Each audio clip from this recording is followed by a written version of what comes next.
नमस्कार दोस्तों, स्वागत है आपका हमारे चैनल पर जहां हम आपके लिए लाते हैं ऐसी कहानियां जो आपके दिल को छू जाएं और आपकी सोच को बदल दें। आज की हमारी कहानी है एक ऐसे विचार की जो हमारे जीवन में बड़ा बदलाव ला सकता है। तो चलिए सुनते हैं गौतम बुद्ध की एक प्रेरणादायक कहानी। तो कहानी कुछ यूं है कि एक बार गौतम बुद्ध अपने शिष्यों के साथ एक गांव में गए।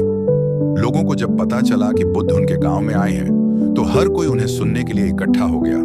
सब उनके उपदेशों से कुछ सीखने की चाह में थे। उन्हीं लोगों में से एक युवक बुद्ध के पास गया और उनसे बोला, गौतम बुद्ध, मैं अपने जीवन में बहुत बदलाव लाना चाहता हूँ, लेकिन मेरे मन में बहुत सी उलझनें हैं। मुझे समझ नहीं आता कि मैं क्या करूं। बुद्ध ने उस युवक को देखा, मुस्कुराए और फिर उसे अपने पास बिठाया। उन्होंने एक कहानी सुनानी शुरू की।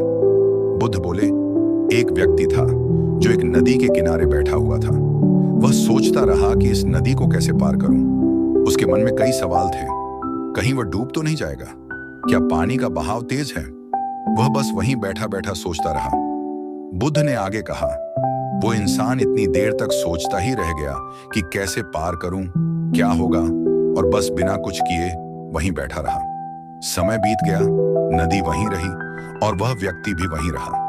उसने कभी नदी को पार करने की कोशिश ही नहीं की। फिर बुद्ध ने उस युवक की तरफ देखा और बोले, देखो, सोचने से कुछ नहीं होता। बस सोचना आपको कहीं नहीं ले जाएगा।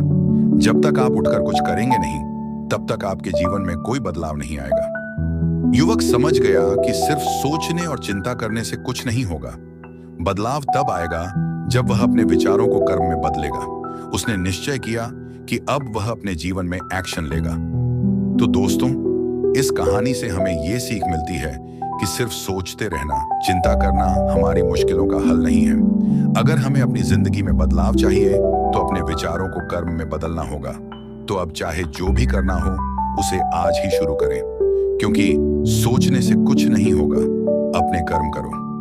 उम्मीद है कि आपको आज की ये कहानी पसंद आई होगी। ऐसी ही और प्रेरणादायक कहानियों के लिए हमारे चैनल को सब्सक्राइब करना न भूलें और हमें कमेंट्स में बताएं कि आपको ये कहानी कैसी लगी।